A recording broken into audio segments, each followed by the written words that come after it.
नमस्कार, जनता टीवी देख रहे हैं आप और मैं हूं आपके साथ जागृति खंतवाल। उत्तराखंड में सोमवार से शुरू हो रहे विधानसभा सत्र में यूसीसी यानी यूनिफॉर्म सिविल कोड से जुड़ा बिल पेश किया जाएगा। लोकसभा चुनाव से पहले उत्तराखंड सरकार का ये आखिरी सत्र है जिसमें सरकार यूसीसी को पेश करने वाली है। ऐसे में विपक्ष पूरी तरह से मुखर नजर आ रहा है। विपक्ष का कहना है कि सरकार के पास कई और भी ऐसे मुद्दे हैं जिन पर सदन में चर्चा होनी चाहिए, लेकिन वो यूसीसी के मुद्दे पर जनता को गुमराह करने का काम कर रही है। वहीं कांग्रेस ने इसे धर्म विरोधी बताते हुए आरोप लगाया है कि इस बिल को केवल लोकसभा चुनाव में लाभ हासिल करने के लिए लाया जा रहा है और साथ ही कांग्रेस यूसीसी ड्राफ्ट को विपक्ष को उपलब्ध कराने और इस पर अध्ययन करने के लिए वक्त देने की बात कह रही है। आज इसी पर चर्चा करेंगे। देखिए, आज कार्यमंत्रणा समिति की बैठक हुई है जिसमें यूसीसी को लेकर विशेष सत्र बुलाने के संबंध में सरकार द्वारा संसदीय कार्य मंत्री द्वारा अपना पक्ष रखा गया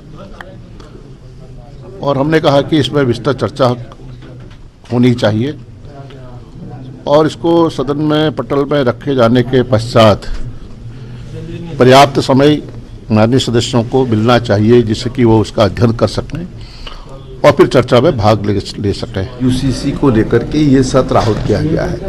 अब यूसीसी का जो ड्राफ्ट है वो 6 तारीख को विधानसभा में ले होगा और उसके बाद 7 और 8 को उस पर चर्चा होगी। जब कोई भी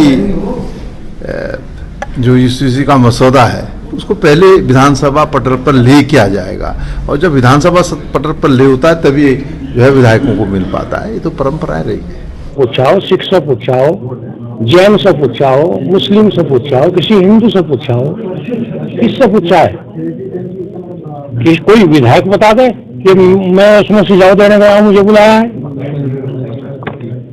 तो मैं समझता हूँ सरकार बेवजह उत्साहित है।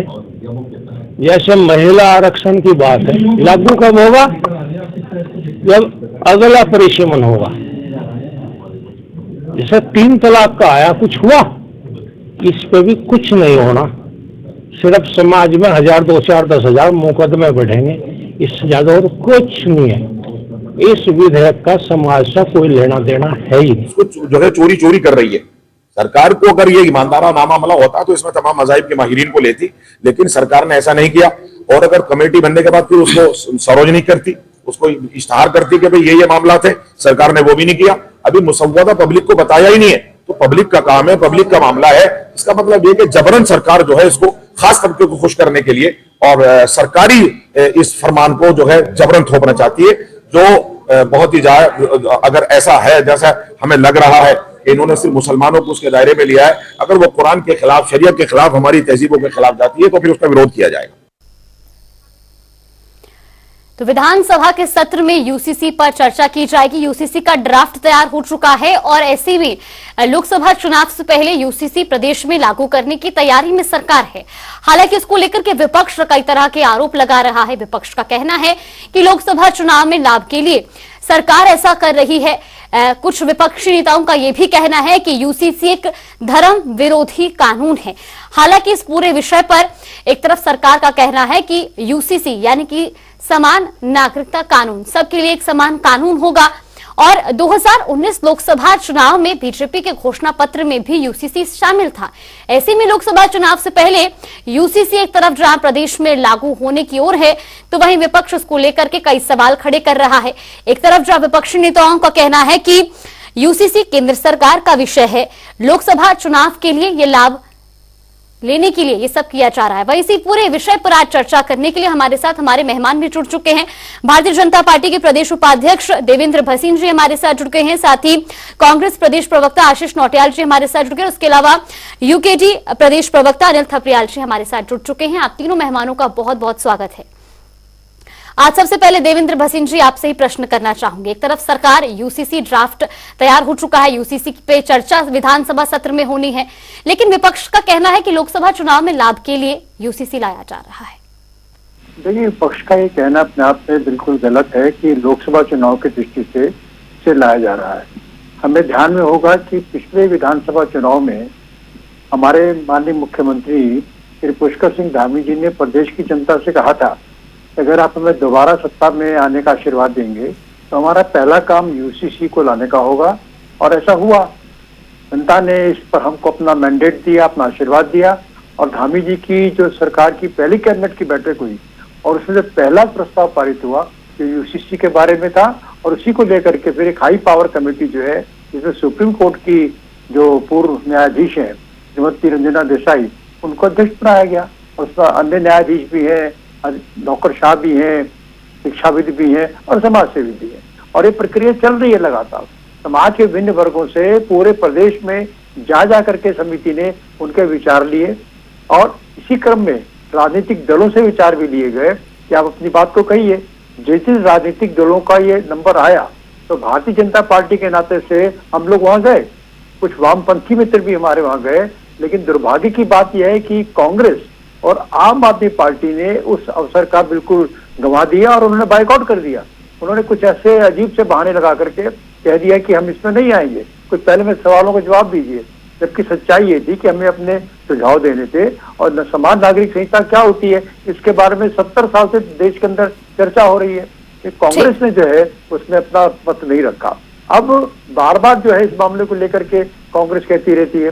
अब जब यूसीसी का ड्राफ्ट आ चुका है और समिति ने अपनी रिपोर्ट दे दी है और 6 तारीख की प्रातः को कैबिनेट की बैठक उसे अप्रूव करने वाली है और उसी दिन जो है इसको विधानसभा के सत्र में रखा जाएगा, तब उस पूरे समय में इस पर चर्चा होगी।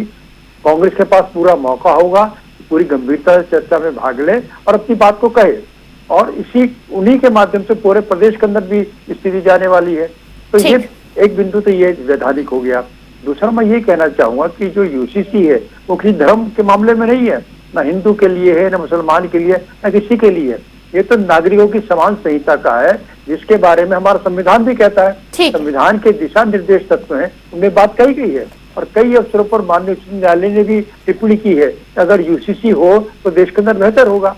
तो संवैधानिक व्यवस्था भी है, न्यायिक व्यवस्था भी है, वैधानिक व्यवस्था भी है, तो हम तो इस लाइन पे काम कर रहे हैं। अब कांग्रेस के मित्र किस दुविधा में है ये तो बताएं। ठीक है, आशीष नौटियाल जी, हर बार आरोप लगाया जाता है कि ये धर्म विरोधी कानून है, लेकिन यूसीसी में तो हर धर्म के लिए एक समान कानून होगा, तो फिर इसका विरोध क्यों?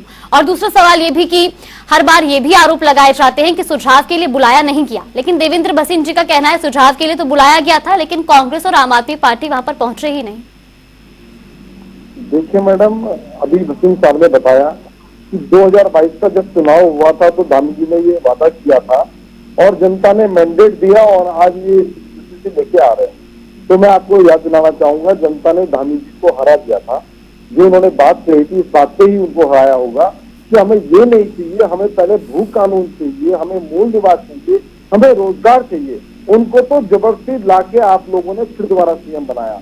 तो जहां तक आप इसका कहना यह है कि 2022 के चुनाव में यही बोला था, इसलिए जनता ने पाया तो जनता ने आपको हराया था। दूसरा, जहां तक आप बात कर रहे हैं कि ये परसों पटल पर आ जाएगा 6 तारीख को, आप बताएं 3 दिन का विधानसभा सत्र, 2 दिन में पटल में भी आएगा। 700 पन्ने सारे विधायक पढ़ेंगे, इन पन्नों में क्या क्या लिखा हुआ है, क्योंकि लाखों इसमें प्रतिक्रियाएं आई आपके हिसाब से जो आप बता रहे हैं। तो अब इतने पन्ने पढ़ेंगे भी, उससे बहस भी होगी, वो दिन कितने घंटे का होगा मेरे ये समझ नहीं आ रहा है। 700 पन्ने पढ़ने में खाली मेरे ख्याल से कई दिन लग जाएंगे, और ये कह रहे हैं ये पढ़ भी लेंगे। अब जहां तक आप बात कह रहे हैं कि आप लोग क्यों नहीं आए जब हमने बुलाया, आपसे कहना है कि आपने लाखों लोगों से अपने ओपिनियन पोल लिए, आपने पूछा उनसे, तो लाखों लोग में अगर हम भी दे रहे हो तो बीच में दब जाता।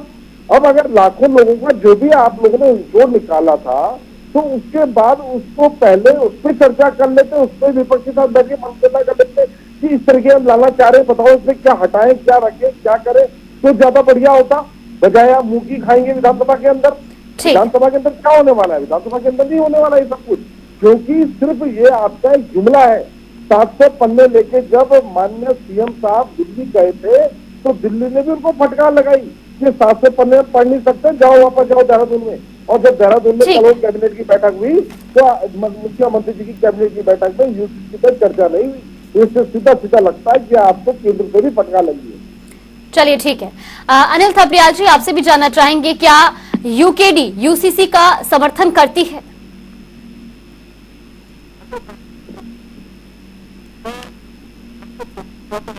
माफ कीजिएगा अनिल थपलियाल जी, आपकी आवाज स्पष्ट नहीं है।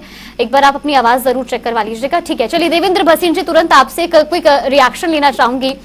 आशीष जी का कहना है कि कांग्रेस ने पहले भी इस बात का जिक्र करा था कि अगर ड्राफ्ट तैयार हो चुका है तो कांग्रेस को भी या विपक्षी नेताओं को भी उसकी कॉपी सौंपी जाए ताकि ड्राफ्ट का एक बार वो अध्ययन कर सके। जब विधानसभा में इस पे चर्चा हो तो उनके पास भी कुछ मुद्दे हो अपनी बात रखने के, तो फिर पहले से विपक्षी नेताओं को उसकी ड्राफ्ट की कॉपी क्यों नहीं सौंपी जा रही?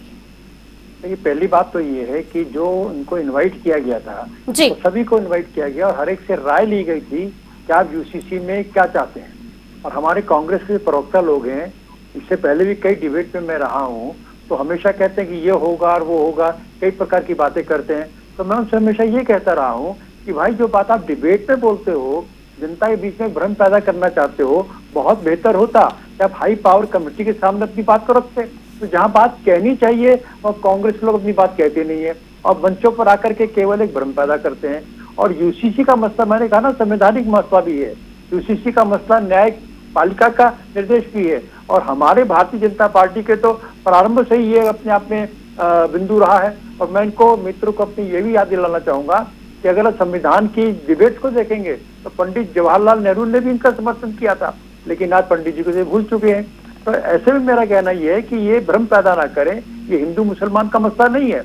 मैं सीधा सीधा अगर समाज में कुछ कुरीतियां हैं या कुछ ऐसी बातें हैं जो समाज के अंदर स्थितियां खराब करती हैं तो उसको ठीक करेंगे। मान लीजिए कि अगर हम ये कहते हैं कि विवाह का पंजीकरण होगा तो क्या गलती है इसके अंदर? अगर हम ये कहते हैं कि जो स्त्रियां हैं, महिलाएं हैं, उनको अपने परिवार में संपत्ति का अधिकार होगा तो क्या इसमें दिक्कत है? अगर हम ये कहते हैं कि जो तलाक का अधिकार है वो जैसे पुरुषों को प्राप्त है वैसा महिलाओं को प्राप्त हो, इसमें क्या बुराई है? ये सारी बातें सामाजिक चीजों की है। और अभी एक मैं मुस्लिम नेता का बयान पढ़ रहा था, उन्होंने कहा कि इसके माध्यम से जो समाजों के अंदर, केवल मुस्लिम नहीं, किसी भी समाज के अंदर कोई जो कुरीतियां हैं उनको जो है दूर करने का एक बड़ा अच्छा रास्ता है। और हमारी जो अध्यक्षा है, समिति की अध्यक्षा है, वो सुप्रीम कोर्ट की न्यायाधीश रही है, तो उन्हें संवैधानिक सारे बिंदु भी पता है कि कहाँ कहाँ पर हमारी समिति काम कर सकती है और हमारी क्या सीमाएं हैं। तो संविधान की सीमा के अंदर ये काम किया गया है। और अब जो है बिल प्रस्तुत हो रहा है, तो अगर कांग्रेस गंभीर है तो उसका अध्ययन करके तत्काल 3 दिन चलने वाला है, अपनी बात को रखे। लेकिन कांग्रेस के लोग एक हंगामा करने की तैयारी में है, ये कह करके कि साहब इसे प्रश्नकाल रखिए। तो मैं याद दिलाना चाहूंगा कि विशेष सत्र चाहे केंद्र में हुए हों या कहीं और हुए हों, वहां पर हमेशा अगर कोई विशेष सत्र हुआ है तो बिंदु विशेष को लेकर के हुआ है। केंद्र में 370 पर हुआ था। ठीक है, देवेंद्र भसीन जी, एक प्रश्न और करना चाहूंगी। आपने कहा कि सुझाव के लिए हर एक व्यक्ति को या कई सुझाव जो है इस पर मांगे गए थे, लेकिन कुछ विशेष समुदाय के लोगों की ओर से प्रतिक्रिया सामने आई है कि इसमें उनके कोई सुझाव, उनकी जो आपत्तियां हैं उनको ध्यान में रखते हुए यूसीसी नहीं बनाया गया है। देखिए, अब ये बात तो ड्राफ्ट में आई है ना सामने, क्या हुआ है। अगर कहीं पर कोई शंका है तो मैं कह रहा हूँ अवसर इनके लिए कि ये सारे अपने शंकाएं दूर करेंगे। और एक चीज मैं और बताऊं, हिंदू मुसलमान का मसला नहीं है, किसी धर्म विशेष के बारे को टारगेट नहीं किया गया।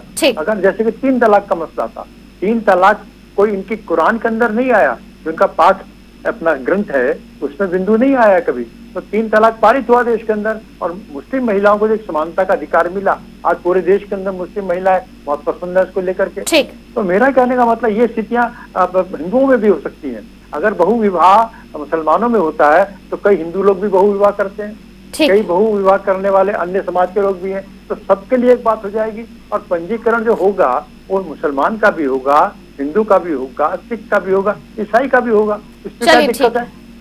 ठीक है, आशीष नौटियाल जी, मैं आपसे प्रतिक्रिया लूंगी, लेकिन अनिल थपलियाल जी, उससे पहले आपसे सवाल करना चाहूंगी, अगर आप तक आवाज पहुंच रही हो, क्या यूकेडी यूसीसी कानून का समर्थन करती है? प्रदेश में यूसीसी लागू होना चाहिए? सर्वप्रथम मैं कहना चाहूंगा, मेरी आवाज आप तक आ रही है? बिल्कुल बिल्कुल। ऐसा है, यूसीसी कानून का समर्थन करना राष्ट्रीय दोनों दल कर सकते हैं, लेकिन हम इसका कतई समर्थन नहीं करते हैं। कारण क्या है कि हमें भू कानून और मूल निवास 1950 से गैरसैन्य अस्थायी राजधानी के रोजगार चाहिए और इसके साथ साथ जो हमारी मूलभूत सुविधाएं वो उपलब्ध कराएं। सत्र इसलिए बुलाया जाता है कि आप 5 साल से 7 साल से केवल यूसीसी का रट लगाए बैठे हैं मई में आपने 5 सदस्यीय कमेटी बैठाई, जून में आप घोषणा करते हैं, जुलाई 14 से लेकर 28 तक आपने कार्यकाल बढ़ाया। इसके बाद अब यूसीसी पे ही मुद्दा रहेगा। जैसे कि मैं आपको बता दूं जागृति जी, 2014 में संपूर्ण भारतवर्ष के नागरिकों का या संपूर्ण भारतवर्ष की जनता का विश्वास था भारतीय जनता पार्टी पे, तो उस समय इसने प्रचंड बहुमत दे करके 67 कुछ परसेंटेज लेके आए थे। अब 2019 में इनके पास मुद्दे थे, तो उस समय भी ये प्रचंड बहुमत देके आए। जैसे कि अभी किसी प्रवक्ता ने, कांग्रेस के प्रवक्ता जी ने कहा है कि भाई 2018, मुझे याद है भली भांति, मैं भी उसी मंच पे था, मुझे याद है कि इन्होंने कहा था जो वर्तमान मुख्यमंत्री है कि अगर आप हमें पूर्ण समर्थन देते हैं और हमारी सरकार बनती है तो हम यूसीसी लाएंगे। लेकिन मैं ये जानना चाहता हूं, मैं दोनों प्रवक्ताओं से पूछना चाहता हूं कि यूसीसी लागू करने से होगा क्या? एक चीज बताइए आप। तो फिर 1950 भू कानून 1950 में चर्चा ही नहीं होनी चाहिए, ये तो खत्म, भूल जाना चाहिए। जो हमारी, जब सब चीज समान होना चाहिए तो 1950 और भू कानून की जरूरत क्या है फिर? हमें यूसीसी का कोई समर्थन नहीं करते हैं, हमें चाहिए भू कानून और मूल्यवाद, ये दोनों चीजें हमें लागू होनी चाहिए। और अगर हमारा कोई विधायक सांसद इसमें होता, ये तो मैं अनुरोध करूंगा दोनों राष्ट्रीय पार्टियों से, पक्षधारी से तो मैं क्या अनुरोध करता ही रहता हूं, लेकिन विपक्ष से भी, कि वो जब भी संसद में जाए सत्रकाल में प्रश्नकाल इसीलिए बुलाया जाता है कि विशेष मुद्दों पे, जैसे पलायन है, रोजगार है, महिला सशक्तिकरण को लेकर के है, जितने भी मुद्दे, मूलभूत सुविधाएं हैं स्थानीय जनता उत्तराखंड की, उस पर चर्चा हो, शांतिपूर्वक प्रश्नकाल 500 प्रश्न है, उन प्रश्नों को पूछे जाए, उन प्रश्नों के उत्तर दिए जाए और समस्याओं का हल किया जाए। ऐसा नहीं कि आप केवल कहानी और पाठशाला पढ़े, इमला पढ़े, यहाँ वो नहीं। भारतीय जनता पार्टी से अनुरोध। चलिए ठीक है, देवेंद्र भसीन जी, कम शब्दों में एक क्विक रिएक्शन। देखिए, जो अनिल जी बात कह रहे हैं, मैं उनको जरा स्पष्ट करना चाहूंगा कि भू कानून का यूसीसी को लेना देना नहीं है। अगर ये लागू होता तो भू कानून का मुद्दा जो है अपने आप स्थान पर है और हमारी सरकार उस पर काम कर रही है, हम उसको लेकर के बहुत गंभीर हैं। और उसका नवीनतम प्रमाण ये है कि मुख्यमंत्री जी ने आदेश देकर कृषि भूमि को बाहर के लोगों को बेचने पर रोक लगा दी है। ये नवीनतम बात है जो हम लोग जानते हैं। तो मुख्यमंत्री जी पूरी तरह गंभीर हैं। इसी प्रकार से महिला आरक्षण का मसला रहा है, चाहे हमारे आंदोलनकारियों का मसला रहा है, ये सारे मुद्दे चल रहे हैं, अपने आप में चल रहे हैं, इनमें किसी प्रकार की कोई कमी नहीं है। ये सत्र विशेष सत्र है और इसके बाद वोट ऑन अकाउंट के लिए बजट सत्र आएगा, उसमें सारे मुद्दे लिए जाएंगे। फिलहाल जो सत्र होगा ये यूसीसी पर करने का है और इस पर ही चर्चा होगा। ये मौका है विपक्ष के पास कि पूरे इसका गंभीरता से अध्ययन करे और जहां उसकी शंकाएं हैं वो बात सरकार के सामने रखे और बाद में जब समापन डिबेट में उत्तर देंगे माननीय मुख्यमंत्री जी तो सब बातें क्लियर हो जाएंगी। चलिए ठीक है, आशीष नौटियाल जी, बीजेपी का कहना है कि जो विपक्ष है वो यूसीसी को लेकर जो अन्य समुदाय हैं उनको गुमराह कर रहा है। दूसरी बात यह कि विधानसभा में पूरा मौका दिया जाएगा, वहां पर आप यूसीसी पर चर्चा करना, जो आपकी आपत्तियां होंगी वहां पर दर्ज कराइएगा। गुमराह तो मैडम भाजपा कर रही है यूसीसी के नाम पर। यूसीसी असल में कुछ है ही नहीं, ये बोल रहे हैं, ये केंद्र का मकसद है, ये केंद्र का काम है। आज आप बताएं, इतने छोटे से उत्तराखंड में यूसीसी की बात करते हैं और कहते हैं हमने जनजाति को इससे अलग कर दिया। फिर क्यों करा? जब आप एक कानून बनाना चाह रहे तो एक साथ रखो ना, फिर कल को कहीं और कोई आवाज आएगी फिर आपको इसको अलग कर दिया। मतलब फिर आप ये यूसीसी के आगे पीछे घूमोगे, कोई काम धंधे नहीं है आप लोगों के पास। मुख्यमंत्री जी अपनी इतनी खराब छवि कर चुके हैं इस समय। स्थिति मैडम देखिए उत्तराखंड की, अगर आप देखें वीडियो वायरल हो रहा है कल को, जिसमें पौड़ी के अंदर जब ये लोग गए, हमारे सीएम साहब गए, तो इन्होंने वहां अपने भाषण सुनने के लिए जबरदस्ती महिलाओं को बुलाया, इस लालच में कि नाश्ता भी मिलेगा, खाना भी मिलेगा, सब कुछ होगा, और वहां अंदर उनको बांध दिया, पुलिस वालों से गेट बंद करके उनको अंदर फंसा दिया, जिसका वीडियो इतना वायरल हो रहा है सोशल मीडिया में।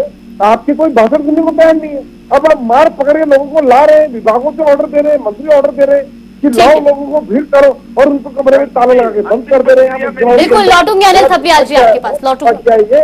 जिस तरह हरकतें आप लोग कर रहे हैं, जनता ने आपको नकार दिया। ये वीडियो जो दिखाता है वो कांग्रेसी नहीं थे, वो लोग जनता थी, और उन्होंने साफ साफ बोला है कि हम आपके फालतू के भाषण सुनने वाले नहीं है। उन भाषणों को बुलाते हैं, झूठ बोल के बुलाया और बांध दिया। शायद भसीन साहब आपने भी वो वीडियो देखा होगा कि सोशल मीडिया में आप भी रहते होंगे। बहुत बुरे हाल है मैडम इनके, और इन्होंने जनजाति को जो अलग किया इससे इन्होंने बता दिया कि जो है किसी विशेष समुदाय को टारगेट करने के लिए करना चाहते हैं या जनता को सिर्फ गुमराह करने के लिए काम करना चाहते हैं। इसके अलावा अगर आपको वाकई कुछ करना है तो बेरोजगारों के लिए करो। बेरोजगार रो रहे हैं, चिल्ला रहे हैं, उनके आप डंडे मार रहे हो, अस्पतालों की व्यवस्था है, देखिए लोग बिना इलाज के मर रहे हैं और आप इस तरह की बातें कर रहे हो, गुमराह चलिए, कर रहे हो। ठीक। 500 क्वेश्चन में एक दिन में कहाँ से क्वेश्चन पूछेंगे मैडम, कहाँ से जवाब आएंगे? आप सोचिए ना, प्रैक्टिकल पॉसिबल है? सिर्फ जनता को गुमराह, और बस इसके अलावा कोई काम नहीं उनका। चलिए ठीक है, देवेंद्र भसीन जी आपसे प्रतिक्रिया लूंगी। अनिल थपलियाल जी, एक क्विक रिएक्शन देवेंद्र भसीन जी की बात पर। जी जी जी, अभी जो बात हमारे कांग्रेस के मित्र ने कही, रोजगार की बात, मैं लौटूंगी देवेंद्र भसीन जी आपके पास। एक बार अनिल थपलियाल जी की मैं प्रतिक्रिया ले लेती हूँ। वसीम साहब से मेरा कहना ये है, डॉक्टर वसीम साहब से, प्रोफेसर साहब से, कि वो भली भांति जानते हैं, लेकिन पार्टी के सूत्र बंधनों में बंधे हुए हैं। मैं जानता हूं उनको, वो अच्छी तरह से जानते हैं कि अगर यूसीसी लागू होगा तो भू कानून और मूल निवास की जरूरत नहीं पड़ेगी। वो बहुत अच्छी तरह जानते हैं, प्रोफेसर है और प्रोफेसर पीएचडी की हुई उन्होंने, रिसर्च किया हुआ, वो अच्छी तरह जानते हैं। लेकिन पार्टी के सूत्र बंधों में बना। पहली बात यह है कि उसमें ड्राफ्ट में बना क्या है, ड्राफ्ट में है क्या, किस तरह के कानून है, क्या समानता के किस प्रकार के कानून है? क्योंकि पहाड़ खंड में तीन मंडल है, कुमाऊं, गढ़वाल, चौंसार, आदिवासी। अब इनमें किसके लिए क्या है?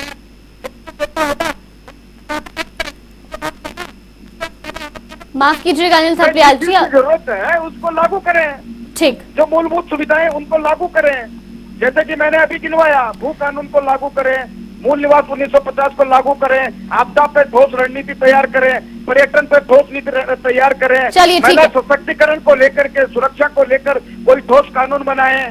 ठीक है, इस प्रकार की बहुत चीजें हैं। रोजगार को लेकर कोई ठोस नीति बनाए, एप्पल बनाए, ठीक है। ऐप बनाए। भसीन जी से एक क्विक रिएक्शन ले लेते हैं। भसीन जी देखिए, चाहे कांग्रेस की बात की जाए या यूकेडी, दोनों ही पार्टियों का एक ही जिक्र है कि सिर्फ यूसीसी को लेकर की बीजेपी बैठी हुई है, जबकि प्रदेश में कई ऐसे मुद्दे हैं, बेरोजगारी, पर्यटन, महिला सशक्तिकरण, कई ऐसे मुद्दे गिना दिए गए जिन पर सरकार को ध्यान केंद्रित करने की कोशिश की जा रही है। देखिए जागृति जी, ये सारे मुद्दों पर हमारी सरकार बहुत तेजी से काम कर रही है और मैं कांग्रेस के मित्र से कहना चाहूंगा कि अपने समय में दिए गए रोजगार और वर्तमान में समय में दिए गए रोजगार की तुलना करिए। हमारे यहाँ पर रोजगार कई गुना दिया गया। आपके पूरे 20-10 साल के कार्यकाल में, उससे पहले भी जो लोक सेवा आयोग की भर्तियां थी, उससे कहीं अधिक हमारे धामी जी के 1 वर्ष के कार्यकाल में लोक सेवा आयोग ने कर दी है। इसी प्रकार से महिला लाक्षण किसने दिया? हमारी सरकार दे रही है। जो आप लोगों ने एक कानून जो है आंदोलनकारियों के बारे में बड़ा ढीला ढाला कर दिया था, कानून क्या जियो जारी किया था, उसको कानूनी रूप दे रहे हैं। भू कानून पर और मूल निवासी माल पर पत्र का जो दिक्कत की बात है उसको हम दूर कर रहे हैं। ये सारी समस्याएं की जड़ में तो कांग्रेस खुद रही है, आज हम पर आरोप लगाती है। हम तो समाधान कर रहे हैं, हमारे मुख्यमंत्री जी हर बिंदु पर लगातार काम कर रहे हैं और वर्तमान में जो ऐतिहासिक कार्य मुख्यमंत्री जी ने यूसीसी का किया है, तो मैं समझता हूँ कि ये पूरे समाज के हित में विषय है और इसमें कांग्रेस को और अन्य लोगों को सहयोग। चलिए ठीक है, मन की बात सुना रहे हैं। ठीक है भसीन जी, ठीक है। आशीष नौटियाल जी, कम शब्दों में एक आखिरी प्रतिक्रिया। देखिए मैडम, अगर ये सही काम करेंगे तो निश्चित जनता भी और विपक्ष सब इनके साथ है, और ये कोई सही काम नहीं कर रहे हैं। इसका उदाहरण हमने यहाँ सोशल मीडिया में देखा, किस प्रकार भीड़ों को इकट्ठा करने का काम कर रहे हैं। और ये यूसीसी चक्कर में न डाले, जो मेन जरूरत है उस पर काम करें। उत्तराखंड में बहुत मुद्दे हैं, मुद्दे हम बता रहे हैं आपको, उन्हें पूरा करें। ठीक है, अनिल थपलियाल जी आपकी भी एक आखिरी प्रतिक्रिया इस पूरे मामले पर। मेरे कहने का, जागृति जी, मेरे कहने का मतलब ये है कि डॉक्टर वसीम साहब बहुत अच्छी तरह पुनः बोल रहा हूँ, आप समझते हैं यूसीसी, भू कानून और मूल निवास बहुत ज्यादा जमीन आसमान का फर्क है। हमारा निवेदन है आपसे, जब भी सत्र शुरू हो, प्रश्नोत्तरी हो, हमारा कोई सांसद नहीं, विधायक नहीं, लेकिन एक सूचना मेरे केंद्रीय प्रवक्ता होने के नाते और यूकेडी क्षेत्रीय दल का प्रतिनिधित्व कर रहा हूं मैं, तो मेरा आपसे निवेदन है कि आप जिन मुद्दों को मैंने गिनाया है उन मुद्दों को विधानसभा के पटल पर रखें और गंभीरता से चर्चा पे करें और उस पर समस्या का हल करने की कोशिश करें, न कि हंगामा पक्ष और विपक्ष दोनों हंगामे में मुद्दे बना दें। चलिए ठीक है, ठीक है। फिलहाल आप तीनों मेहमानों का बहुत बहुत धन्यवाद हमारे साथ जुड़ने के और इस पूरे विषय पर चर्चा करने के लिए। तो जहां एक तरफ सरकार इस बार सत्र में यूसीसी को लागू करने की तैयारी में है, हालांकि इसको लेकर के विपक्ष लगातार हमलावर है। विपक्ष का कहना है कि ये लोकसभा में लाभ के लिए मुद्दा उठाया जा रहा है, इससे प्रदेश में कोई भी लाभ नहीं होना है। हालांकि ये तो आने वाला समय बताएगा कि आखिर यूसीसी कब धरातल पर उतरता है और इससे प्रदेश को कितना फायदा होता है। चलिए फिलहाल बुलेटिन में इतना ही, आप बने रहिए हमारे साथ। नमस्कार।